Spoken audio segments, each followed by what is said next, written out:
Papo é com ela, está no ar, está maravilhoso, sabe por quê? Porque nós estamos recebendo aqui hoje uma convidada super especial, que é a primeira vez que ela vem no programa.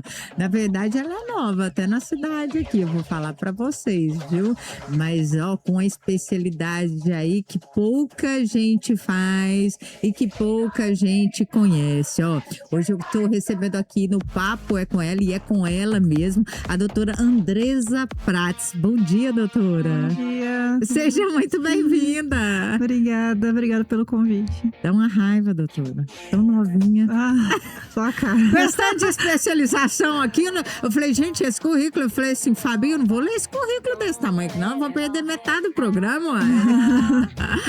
A senhora é médica, senhora Sim. não, você, porque é muito jovem, você é médica, especialista em cabeça e pescoço, é isso? Cirurgia de cabeça e pescoço, exatamente. Cirurgia de cabeça e pescoço, é isso mesmo? É isso mesmo. Não é daqui?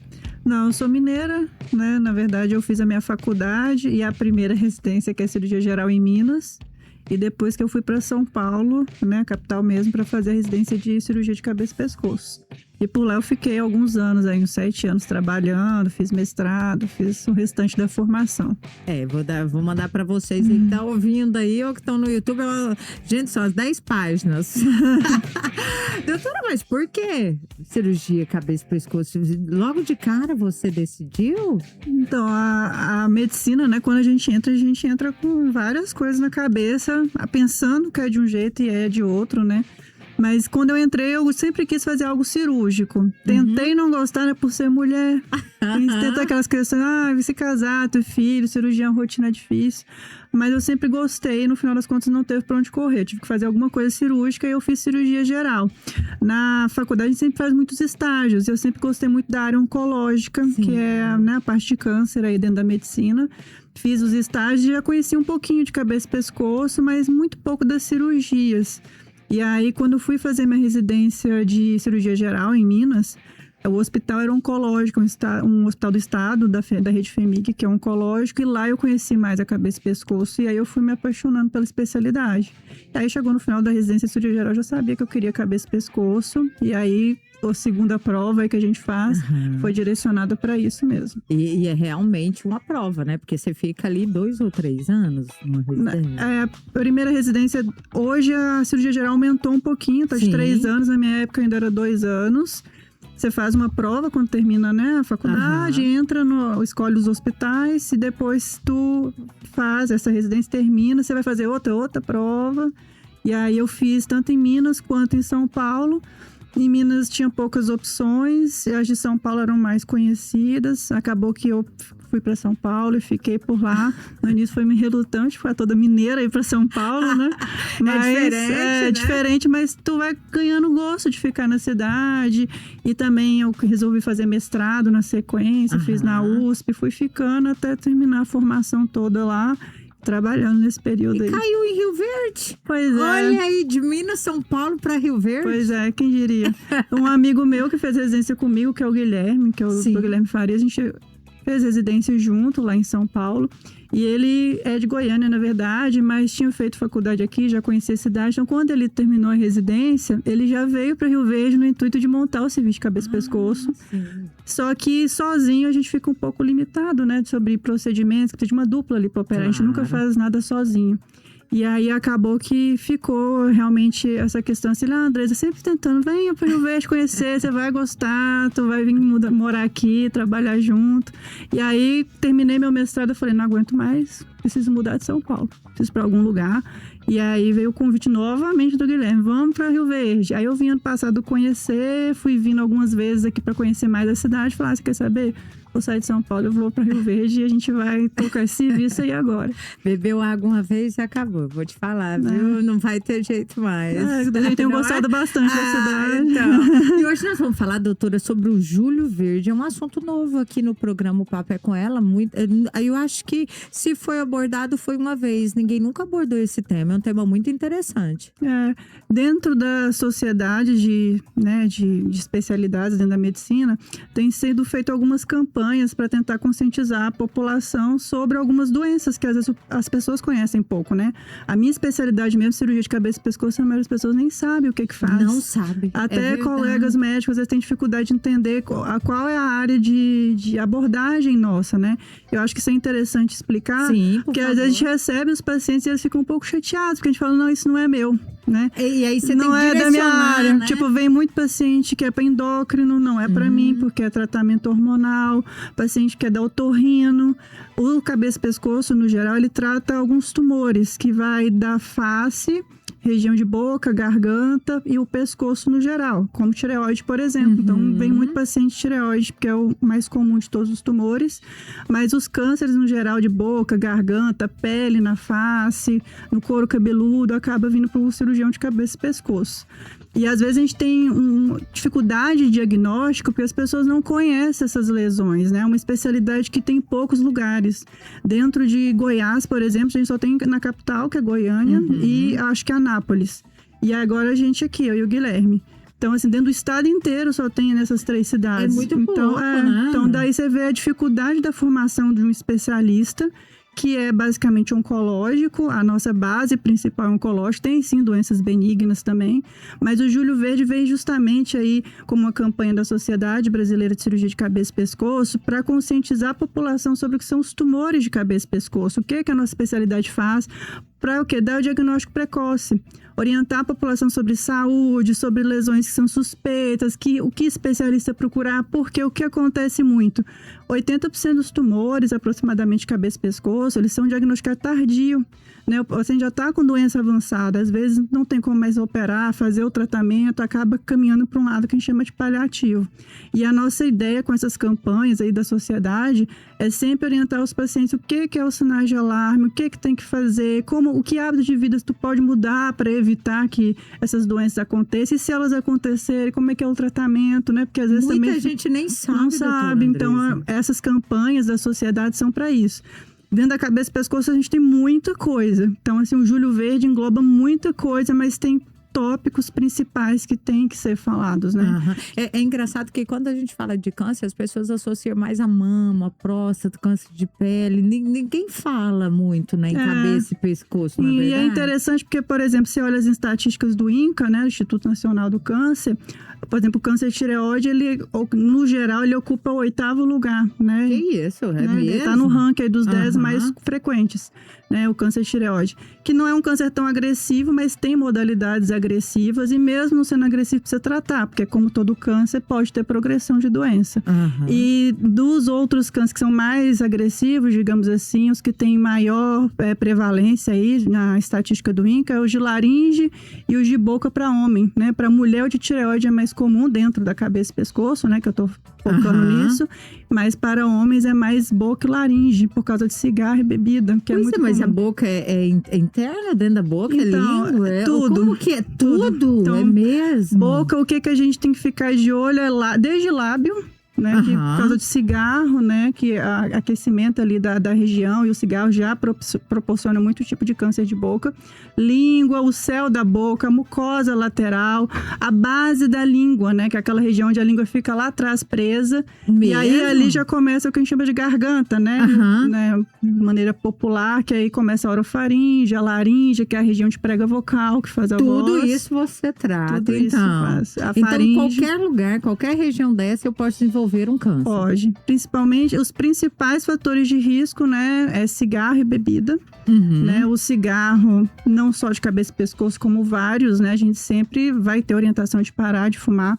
Antigamente tinha aquelas coisas, tomar uma tacinha de vinho, fazer por dia não tem problema, é benéfico. Hoje em dia não se fala mais que existe nenhuma dose que é segura para álcool. Então vamos falar isso daqui, que isso é até bom a gente desmistificar isso aqui, porque eu tô na tacinha até hoje, ainda tô nessa lenda. Vamos lá, então. Então, hoje a não dose, não então, existe dose segura, porque existem fatores que são cinésticos, né? Às vezes a pessoa fuma e bebe. Na cabeça e pescoço, assim como colo do útero, a gente fala muito do HPV para as lesões de orofaringe.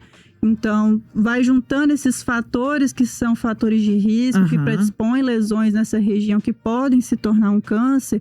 Então, a gente acaba não tendo dose segura de nada. Tudo que predispõe, simplesmente predispõe, porque tem fatores genéticos, familiares, a sinergia desses fatores. Então, acaba que é difícil alguém que fuma não bebe de jeito nenhum. É verdade, porque um momento ou outro ali você bebe ou você então, acaba fuma, que né? não existe essa dose segura. É óbvio que um paciente alcoolista, né, um paciente que tem uso diário de bebida, é um fator de risco muito mais importante do que um paciente que toma uma taça de vinho. Né? Mas não existe a dose segura mais, não tem como dizer isso mais. Deixa eu te perguntar, assim, você que, bom, praticamente aí você tá há mais de 5 anos nessa área, né? Porque muito mais, não é verdade?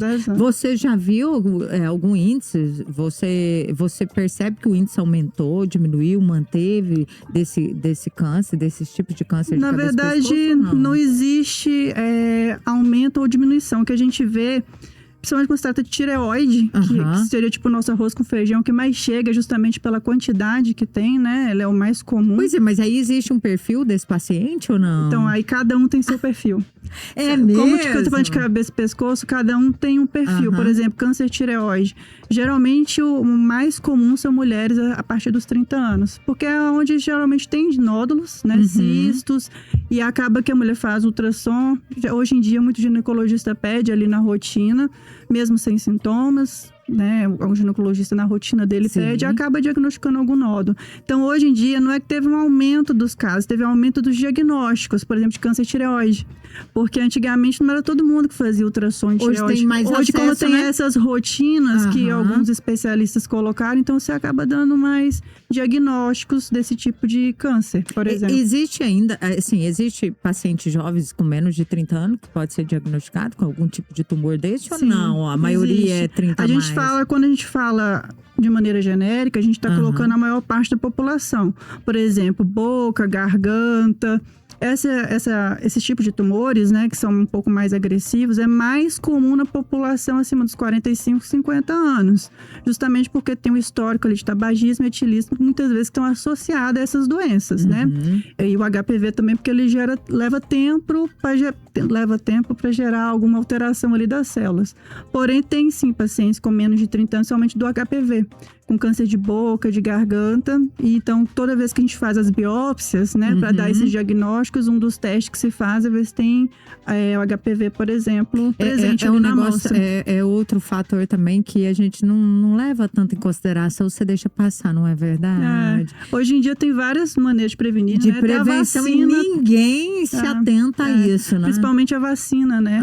Hoje o HPV, a gente tem aí as vacinas que são aplicadas até pelo SUS mesmo. Sim. E o ideal é que se aplique antes do início da atividade sexual, né?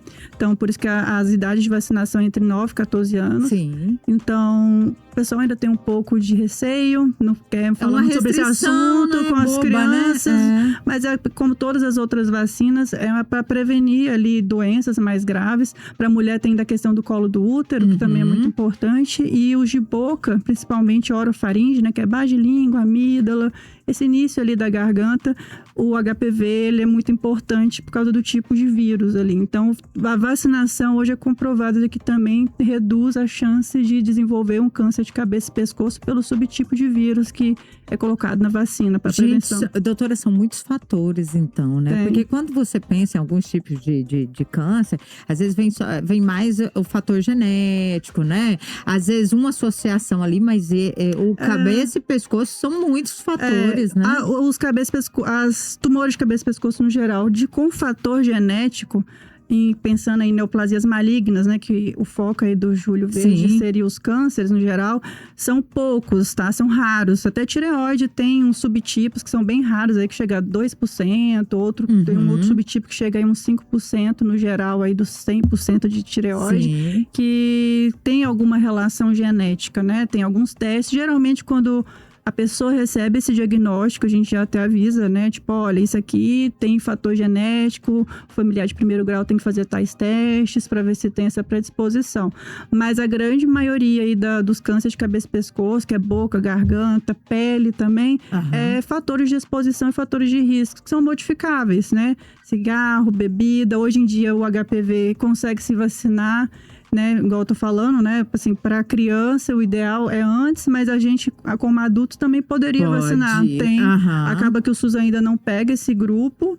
Mas tem rede privada, rede privada, e não tem como eu saber exatamente qual subtipo de HPV tu já teve contato, não, porque isso é comum para quem já teve, né, algum tipo de relação sexual na vida, ter tido esses contatos. E hoje a meninada tá super precoce. Pois é. Não é mesmo? Posso levantar o dedinho? Não, pode. Desse negócio da vacina da HPV é complicado, porque para um pai, por exemplo, eu não tenho essa bobeira, mas muitos pais têm que, a partir do momento que deixa a filha vacinar para o HPV, admitir que a filha vai ter relação sexual. E tem muito isso do pai, daquele, acho que você deve passar por isso, ou já passou, não sei, daquele machismo, minha filha, não sei o que. Você veio da onde, né? De a filha de alguém, né? Mas os pais, geralmente... Não, é um tabu mesmo, inclusive é um dos motivos para a taxa de vacinação da população geral ser baixa. Teve um período aí, eu não sei se ainda tá assim, que inclusive o SUS ampliou a idade de vacinação para ver se pegava mais a população. Porque é como todas as outras vacinas, o filho não precisa saber porque está vacinando, é uma decisão do pai de proteger o filho. Né? Você não está protegendo ele só a curto prazo, não é a questão da relação sexual em si, mas a longo prazo, porque em algum momento seu filho vai ter filhos, né? E como esses vírus vieram, mas tem isso, não tem? Esse vírus, vamos supor, né? Eu estou prevenindo a minha filha, você está prevenindo, é como toda doença, a vacinação ela depende do comportamento em massa. Não adianta nada eu vacinar a minha filha, para ela vai ser bom, mas se esse vírus vai continuar circulando, se outras pessoas não tiverem essa conscientização. Em algum momento, se muita gente não vacina e poucas vacinam, não vai surtir o efeito que a gente espera da vacinação, que é reduzir os casos de doenças graves. E no caso do HPV não é só a infecção em si, é evitar doenças graves tipo câncer, né? Que pode realmente levar a óbito aquela pessoa se não for diagnosticada precoce, tratada. Então a gente acaba sempre estimulando esses fatores que a gente sabe que vai mudar o percurso de vida da pessoa a longo prazo. Por isso que precisa dessa prevenção, dessa conscientização, Sim, né, doutora? É importante. Eu quero te perguntar aqui, assim, eu não sei, você falou aqui no início do programa de vários fatores de risco, incluindo o tabagismo, né, e o etilismo. Eu quero saber de você, qual dos dois na balança ali é pior? Ou os dois é de uma maneira geral? O médico nunca vai escolher, os dois são ruins. São muito Os dois ruins, são péssimos. Por exemplo, a gente vê uma predominância, por exemplo, de câncer de língua e a laringe, que é a parte prega vocal, que sai a voz e tal, o tabagismo. Agora, o etilismo é muito importante por uma região que chama hipofaringe, que é a fase final ali da garganta onde passa o alimento. Então, tem a predominância para cada subtipo. Então, para mim, não vou escolher um câncer. Então, eu quero que você não tenha nenhum. Então, eu vou sempre falar que nenhum dos dois pode. Inclusive, quando o paciente passa, que dá um diagnóstico, a primeira pergunta é: você vai conseguir parar de fumar e beber? Porque não adianta nada operar, fazer rádio, fazer quimioterapia e continuar com esse hábito, porque a doença vai voltar. É e fato. O vapor, doutora? Então, ele é pior, melhor, ele é igual? Para cabeça e pescoço, a gente ainda não tem estudo para fazer alguma relação, porque ele é muito importante para o pulmão, até para a parte respiratória geral inflamatória, às vezes ainda não para câncer, porque o câncer, para você dar esse diagnóstico, você requer um tempo de estudo, né, para a população geral, que é você comparar uma população que nunca teve esse contato com as que têm esse contato por um período prolongado. Sim. Então, ainda não tem estudo suficiente para fazer essa relação, mas já existe estudo com relação à parte inflamatória e de lesões de pulmão, né? Tenho amigos que são do tórax e contraindicam o uso dele, principalmente por causa do pulmão.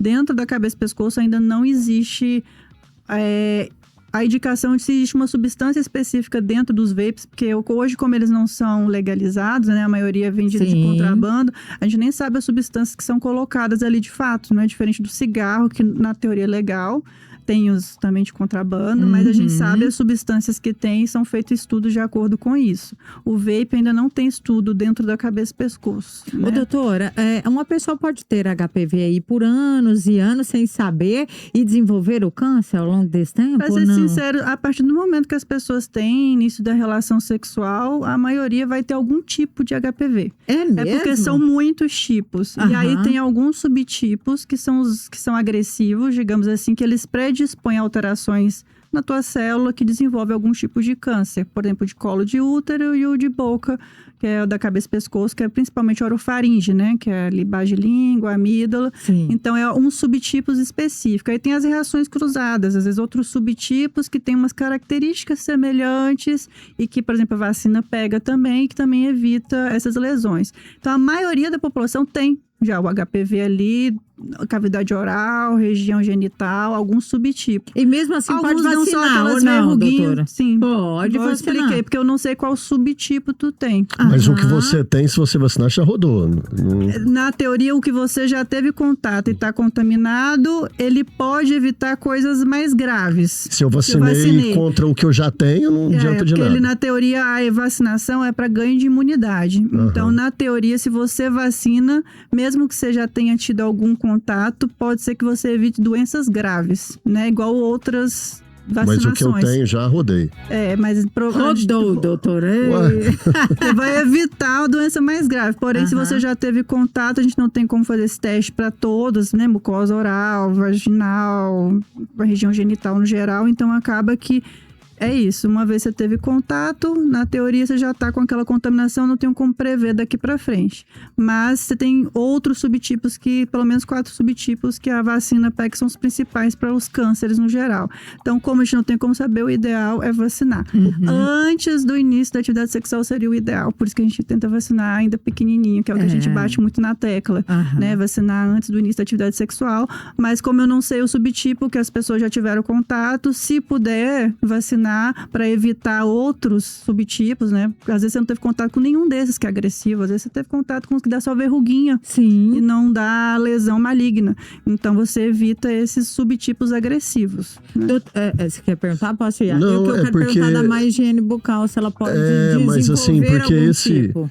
Esse da garganta, a gente tava até conversando. Acho que você foi um parente, não foi, Bê? Eu tenho um tio que teve câncer de garganta. E é de uma vez, né? ele achou que era uma infecção de garganta sempre assim. inicial. E de verdade. E assim, quem levou fui eu, ao médico e tal. Levei até num otorrino. Falei, gente, tá acontecendo alguma coisa. Não consegui engolir nada. Assim, foi progressivo, né? Ai, nossa, tô aqui, comi uma coisinha ali. Mas aí, no final, já não conseguia engolir nada. Começava a cuspir sem parar. E assim, mas ainda sem dor. É assim mesmo, doutor, ou não? Pois é, o Júlio Verde vem para isso, né? Para Sim. explicar quais são os sintomas também. Além da prevenção, né? A gente falou aí de parar cigarro, parar bebida, vacinação, protetor solar para a pele. Sim. Ou barreiras também, né? Boné, quando a exposição solar for maior, chapéu. Higienização bucal conta ou não? Eu queria ter te perguntado. Então, higienização ajuda, porém o principal é vigilância nesse caso, né? Porque o grande problema, que é o que tu falou, os sintomas são às vezes leves de início, confundem com outras coisas e o paciente, quando chega, já está com a lesão muito extensa. Sim. Então, o que a gente tem que fazer? Com relação à higienização bucal, as pessoas não gostam muito de ir no dentista. O dentista é um dos melhores amigos do cabeça e pescoço. Nossa, Eu recebo muito diagnóstico do dentista. O E dentista, muita gente detesta o paciente dentista, vai com né? dor de dente, tem uma lesão afta que não cura na boca, não tá melhorando, tá doendo meu dente, e aí vai pro dentista. E os dentistas, eles são treinados para identificar essas lesões, e muitas vezes um bom dentista vai lá, biopsia, já manda pro cabeça e pescoço, porque ele sabe que quem trata é o cabeça e pescoço. Olha que interessante. Então, o que tem que ficar de olho em lesões de cabeça e pescoço? Até carocinhos no pescoço, lesão de boca, incômodo na garganta para engolir, para falar, rouquidão, sintomas que duram aí por volta de 15 dias, mas estão em melhoras, é um sinal de que pode ser algo inflamatório. Né? Então, 15 assim, dias, eu vou observar. É um número cabalístico ali que, na teoria, os processos inflamatórios estão em resolução. Ou seja, mesmo que você não esteja completamente bom, é para estar melhorando. Uma afta dura, em média, 7 dias. Então, depois disso, ela pode não estar completamente cicatrizada, mas é para ela reduzir o tamanho, é para parar de incomodar, é para parar de gerar dor até por volta de 15 dias. Sim. Um nódulozinho, um carocinho no pescoço, a gente tem vários linfonodinhos, né, no pescoço, que são aquelas ínguas que todo mundo conhece. Se ela incha um pouquinho, ela está ali filtrando algum processo inflamatório, um pouquinho dolorosa. Com 15 dias, a tendência é ela continuar pequenininha, molinha, dói um pouquinho, mas está diminuindo. Lesões na garganta geralmente vai dar dificuldade de deglutição de alimentos, sensação de corpo estranho. Parece que tem um negócio entalado, eu vou engolir a comida, parece que tem um pedaço de alguma coisa que não desce. Eu não consigo. Você não consegue, você fica fazendo o tempo inteiro para tentar engolir e não consegue. Além disso, rouquidão, né? Pacientes que trabalham muito com a voz, a gente sempre pede para ficar de olho em rouquidão que não melhora, tá? Passou aí uns 7 dias, a tendência tu ainda tá rouca de um processo inflamatório, mas a voz vai recuperando. Ao longo do dia tu percebe alterações, ao longo do dia você acorda com a voz melhor, à medida que tu vai usando a voz, ela vai piorando. Isso geralmente são processos inflamatórios, né? Durou 15 dias, vai melhorando depois dos 15 dias. Começou a persistir, a piorar, voz sumir, não está conseguindo engolir direito, está sentindo esse corpo estranho, a lesão na língua não está cicatrizando, ela está aumentando, aquele carocinho no pescoço que não está diminuindo, parou de doer e está crescendo, está ficando parecendo uma bolinha de gude, durinho, redondo, pouco doloroso, passou dos 15 dias, a gente tem que começar a ficar de olho. Eu tinha, né? Só que o meu não era, né? Você lembra do que eu tirei aqui? Cresceu muito tempo, não sentia nada, não doía nada, mas graças a Deus não era.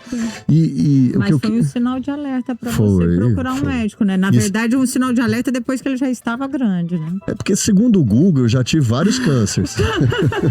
Doutora, toda semana eu não aguento, eu vou te falar. Toda semana lá em casa é assim, de Bia, tô doente, Bia, aconteceu isso. E o Google me dá câncer, então eu também entendo muito de câncer. Nossa Senhora. Nem quero ter. Mas eu falo assim, que aquela hora que eu perguntei do parente da Bia, porque tem alguns cânceres que eles falam assim, ó, esse daí realmente é extremamente agressivo, a morte vem com muita velocidade, e eu acho que o de garganta seria um desses, não sei, aqueles mitos que a gente ouve por cima, né, que o câncer de garganta, assim como o do fígado também, né, que praticamente eu acho que do fígado é reversível, né? O de boca e o de garganta, se diagnosticado precoce, tem como tratar e ficar bem. Mas ele é bem agressivo. É verdade. Mas são agressivos. A progressão de doença é muito rápida, diferente de tireoide, por exemplo.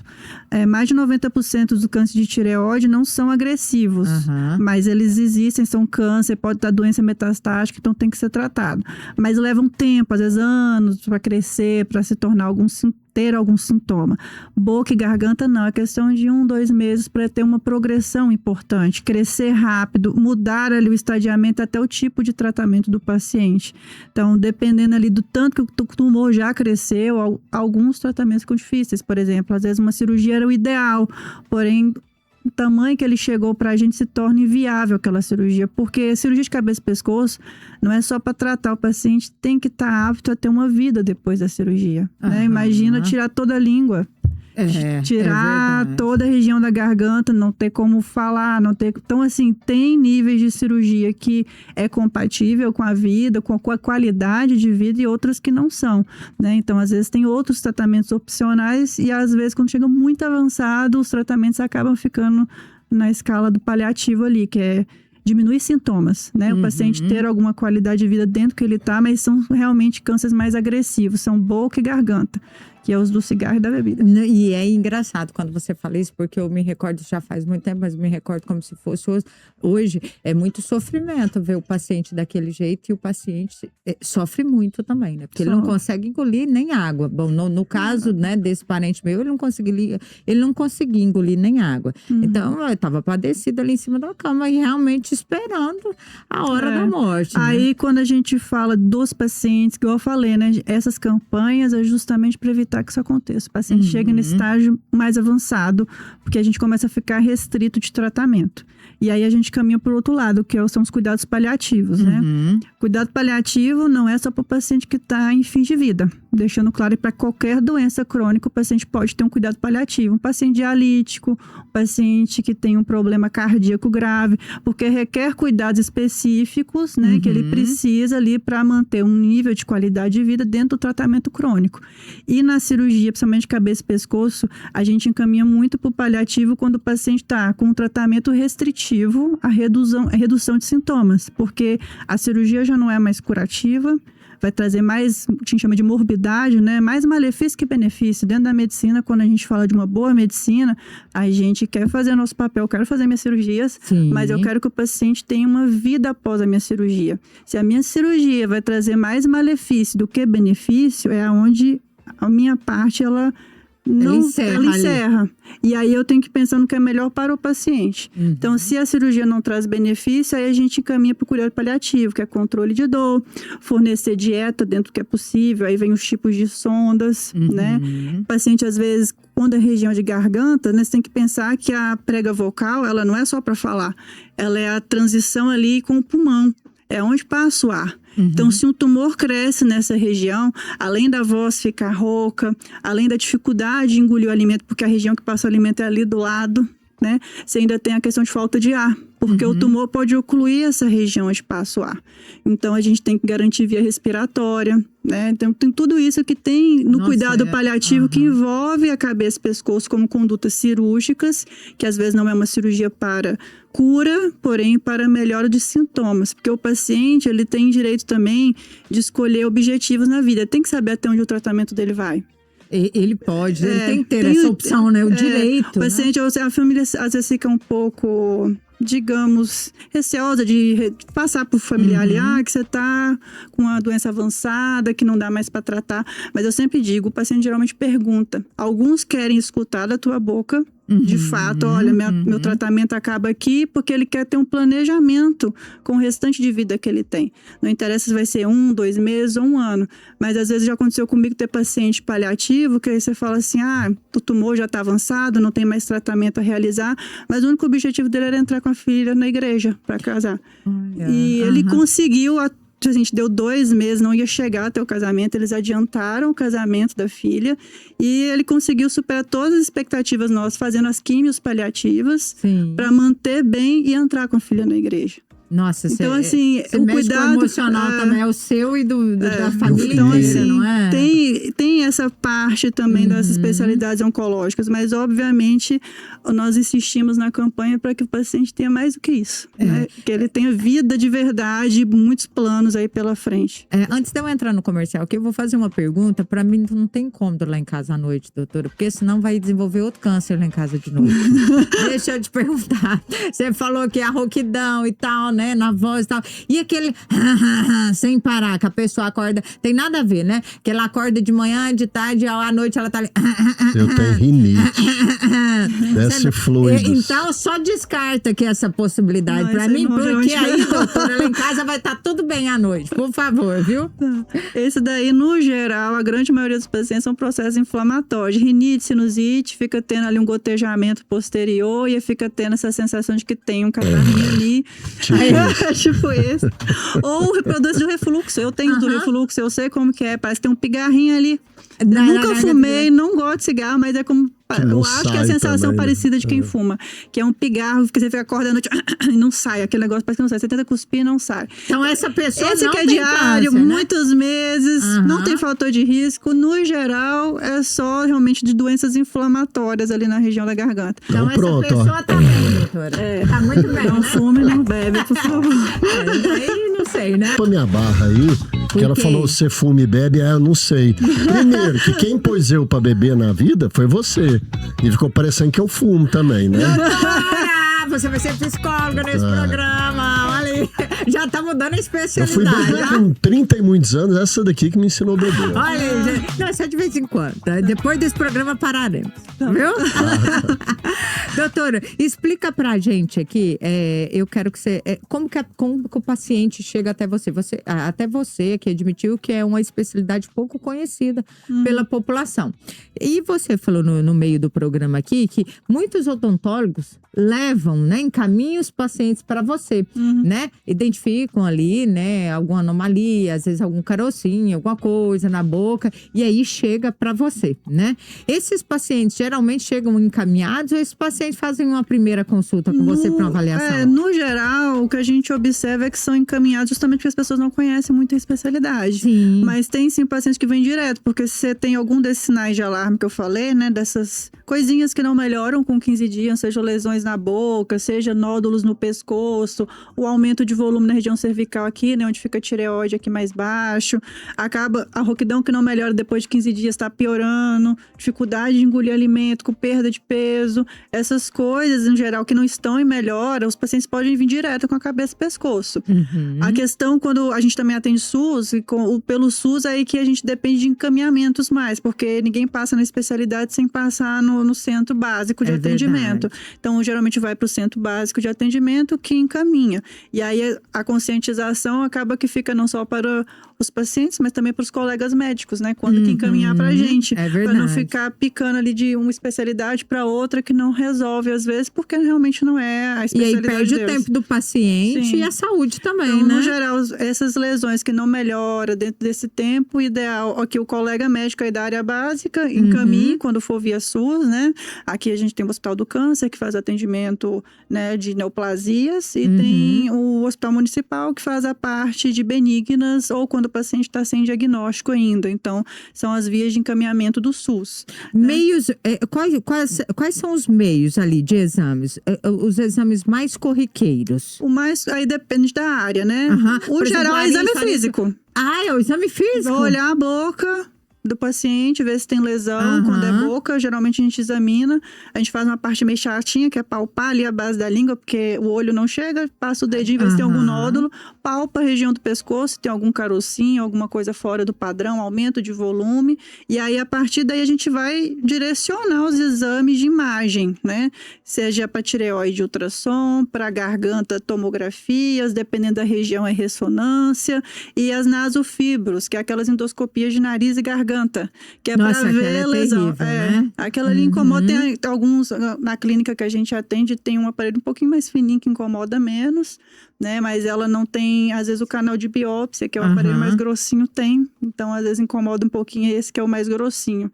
Mas é necessário quando há lesões ali de suspeita na região de prega vocal, a garganta, a região mais baixa ali, a gente precisa desse outro que é tipo uma endoscopia mesmo, que é para visualizar diretamente. Quer dizer, a tomografia e a ressonância, por exemplo, ela é boa para ver uma lesão interna, que às vezes eu não vejo ali a alteração da mucosa, mas para ver a alteração pequena, tipo um inicial ali de garganta, de prega vocal, essa endoscopia ela é mais interessante. Doutora, mas abrange muita coisa, né? Porque, ó, laringe, faringe, amígdalas, língua, assim, tudo, se eu for pensar, não é tudo que você falou até agora aqui, são, né? São muitos lugares, Aí fica até difícil, né? Resolver tudo aqui de uma vez, porque é muita coisa. A gente fala dos principais e acaba falando de maneira genérica. Por isso que a gente fala, na dúvida tem que ir no médico para consultar, para direcionar para tua queixa, porque igual quando você pesquisa no Google, que o nosso colega não sabe, ele vai te matar, ele nem sabe o que tu já tem, tá me seu histórico. Se o que ele tem doutora. Eu tô falando. Não, mas o Google é muito agora o chat, difícil, né? O chat GPT agora que é a nova muito moda. difícil não ser câncer. Toda vez que eu vou, eu já nem durmo. Eu falei, Bia, aí a Bia já que foi. E a minha função às vezes é acalmar o paciente. Mas o Google manda a gente pro câncer, na maioria das vezes. Todo paciente, você tem que fazer biópsia ou não? Quando são lesões, eu examino, peço os exames que são necessários para ver se há uma lesão suspeita. Lesões suspeitas têm níveis de biópsia. Por exemplo, tireoide, linfonodo, a gente faz uma punção primeiro. Faz um ultrassom para tirar líquido, que a gente chama de PAF, né? Uma biópsia com agulha fina. Aí, a partir dessa, a gente determina se precisa de algum procedimento cirúrgico. Boca, garganta, pelo aspecto da lesão e tempo de desenvolvimento da lesão, a gente já define se tem que fazer a biópsia mesmo. Mas sempre o diagnóstico vai partir do exame físico, imagem e biópsia. Tá? Lesões suspeitas precisam de biópsia. A gente nunca tira a lesão inteira. Pensa que eu estava explicando aqui, por exemplo, da qualidade de vida pós-cirurgia. Aí tem uma lesão na tua língua, não adianta tirar meia boca. Se for câncer, tem que tirar com margem. Então, às vezes, o paciente perderia metade da língua. Sem diagnóstico, né? Sem saber o que ele tem, sem saber qual a margem adequada. Então, não, sempre partir primeiro de uma biópsia para o diagnóstico inicial, para definir qual é a melhor conduta de tratamento. Alguns casos não precisa de cirurgia, por exemplo. A gente biopsia justamente porque precisa de rádio ou quimioterapia. Às vezes não precisa de cirurgia. Então, a biópsia é sempre necessária para diagnóstico e definir qual é o melhor tratamento de acordo com o tipo de câncer que a pessoa tem. Casos precoces, você falou que são muito mais fáceis de tratar e levam a melhora significativa do paciente. Sim. Esse precoce seria o quão precoce, doutora? O precoce seria o iniciozinho, né? São as lesões que a gente chama lá no estadiamento de T1. No geral, são lesões pequenas. Quando se trata de lesão de garganta e boca, a gente olha pelo tamanho, o tanto que ele infiltra dentro daquele tecido, que é o que chama de estadiamento. Então, Sim. é muita coisa. É quase uma aula aqui de medicina para explicar tudo isso. Mas é mesmo. E se ele já mandou para metástase. Porque às vezes a lesão ali onde ela nasce, qual que é o problema do câncer? A gente chama, tem 2 tipos de tumores, né? Os benignos e os malignos. Os malignos é o que a gente chama de câncer, por quê? É como se ele tivesse a capacidade, ele tem essa capacidade de mandar as células dele, através da corrente sanguínea ou dos vasos linfáticos, para outra região e essa doença crescer à distância, que é o que a gente chama de metástase. Tá? Os de cabeça e pescoço, o mais comum são metástases no pescoço, que são os linfonodos crescerem. Então, por isso que a gente sempre fala, ficar de olho nas bolinhas que crescem, lá, que ficam durinho, que não melhoram. Então, depende de tudo isso. Então, se não tem metástase, a doença é só localizada e não infiltra nada ao redor, são doenças iniciais. A grande maioria, por exemplo, língua é cirúrgica, né? Agora, por exemplo, uma amígdala vai para radioterapia e tem boa resposta com radioterapia, né? Não tem metástase à distância, você, por exemplo, pode não fazer químio, fazer só rádio, às vezes fazer só a cirurgia e resolver. Agora, doenças que estão maiores onde ela nasce, ou já mandou metástase à distância, aí ou são cirurgias mais invasivas, que aí geram aqueles prejuízos funcionais e de recuperação para o paciente, e também pode gerar uma dificuldade de tratamento. Aí, além da cirurgia, pode precisar de radioquímio, ou precisar já de cara da radioquímio. Então, são tratamentos mais agressivos para tratar uma doença que já foi diagnosticada mais avançada. E tem casos que você tem que trabalhar em conjunto com outras especialidades, com outros médicos? Sim, ou não? às Tem vezes tratamentos multidisciplinares? A gente ou não? espera que não. Sim. Porque quando chega nesse ponto é porque a doença já avançou. É quando invade estruturas que já não são de domínio da cabeça e pescoço. Por exemplo, lesões de pele, por exemplo, couro cabeludo. Lesão de pele que cresceu muito e ela começa a infiltrar o osso do crânio e ela pode invadir. Ou você tem que tirar uma parte do osso do crânio e reconstruir. A parte ali de dentro do osso já não é comigo. Eu pego a parte do osso para fora. Aí já é o neuro. Então aí já tem que operar junto com o neuro. Doenças da tireoide ou massas cervicais que descem para o tórax, se são cirúrgicas, eu tenho que chamar um cirurgião do tórax. Porque aí mexe perto do pulmão, os vasos que vai pro coração. E aí tem uma especialidade que só mexe com isso, que só opera isso. Então a gente acaba operando em conjunto quando necessita. Reconstrução, às vezes a gente chama plástico, cabeça e pescoço faz a maioria das suas reconstruções. Já faz direto, a gente já tira e já reconstrói. Mas alguns casos, quando é microcirúrgico, aí é um cirurgião plástico específico que fez uma subespecialidade, que são reconstruções aí de osso, que precisa tirar o osso de uma região para botar em outra. Mas, no geral, a reabilitação ela é boa. Aí, sim, dependendo do estágio, ela é... No geral, sim. Eu sempre oriento os pacientes do que eles têm que esperar do tratamento, das sequelas de tratamento, que todo tratamento vai ter uma sequela. Não tem nada que não tenha uma consequência de se tratar, seja só com radioquímio, seja com cirurgia. Vai ter uma sequela ali, mesmo que pequena. Então, a gente sempre orienta, mas, no geral, o diagnóstico precoce, que é a nossa ideia, o diagnóstico precoce é o paciente ficar com quase nenhuma sequela. É fazer um bom tratamento sem ter nenhuma mudança na sua vida, né? Conseguir trabalhar, viajar, fazer tudo, alimentar, respirar, sem necessidade de nenhum aparelho a mais. Porém, às vezes, fases iniciais de tratamento, ainda mais cirúrgica de boca e garganta, pode precisar de uma sonda, pode precisar de algum complemento ali. Porque o paciente, naquela fase de recuperação, ele vai precisar, por exemplo, de uma sonda para alimentar, porque ele não vai comer o suficiente. Mesmo que eu deixe ele comer, não vai comer o suficiente. Ele não pode perder peso. Se ele perde peso, ele não faz a radioquímica que está proposta. A imunidade depois. vai embaixo. A imunidade vai lá embaixo. Então, tem coisas que são temporárias e tem coisas que são permanentes, mas isso depende aí do estadiamento do paciente, que é o nível da doença dele quando ele recebeu o diagnóstico. Doutora, para a gente encerrar, falta 4 minutos para a gente encerrar, eu quero que você faça uma conclusão e fale um pouco dessa prevenção, desse Julho Verde. A função nossa como médica, além de tratar, é orientar sobre o que o paciente pode mudar e promover saúde. Então, o mais importante é a gente tomar os cuidados que a gente sempre pede, né? Evitar cigarro, bebida, usar protetor solar. Tudo isso vai evitar lesões que são extensas, que podem trazer algum prejuízo para você. Mas, obviamente, caso perceba alguma dessas lesões que a gente falou aqui durante uma hora, que não estão melhorando, em progressão aqui, mais de 15 dias, procura um especialista, né? se não tem condições de procurar um especialista, pelo menos um médico do posto. Alguém vai saber aí te direcionar e encaminhar você para o tratamento, mas o mais importante é não deixar de procurar ajuda médica. Doutor, e é engraçado que nós que nos conhecemos, né? Nós mesmos nos conhecemos. A gente sabe quando tem alguma coisa errada, não é verdade? Às vezes aquele carocinho ali, você fala assim, não é nada, mas você tá ali mexendo, você fala, gente, tem ou familiar, coisa. eu vejo muito familiar. Eu tô vendo um negócio no seu pescoço, tô vendo que não tá melhorando. Aí a pessoa vai vendo aos pouquinhos e não percebe. E o familiar é quem ajuda a diagnosticar. É verdade. Às vezes, viu como é bom eu ir toda vez? Doutor, vai eu que ia falar assim, a mulher geralmente leva o marido, mas lá em casa é o contrário, doutora. Não, se ela for também. É um caso oposto, viu? Eu vou te Se ela for também, eu só preciso pôr um totem meu lá, porque é ela que vai falar tudo. Eu entro mudo e saio calado. Isso acontece, não acontece? A mulher geralmente faz a consulta por ele, não é? Geralmente são as mulheres que falam mais da consulta pelo marido. Doutora, obrigada pela participação. Vocês, seja muito bem-vinda a Rio Verde. Muito bem-vinda ao programa aqui, o Papo é com ela. Eu espero que você volte mais vezes pra gente bater mais papo aqui. Explicar um pouquinho melhor. Hoje foi o geralzão. Isso, a gente pode falar de cada doença diferente, não é verdade? Obrigada. Um beijo pra você e até mais. Obrigada, pessoal. Beijo, galera, até mais.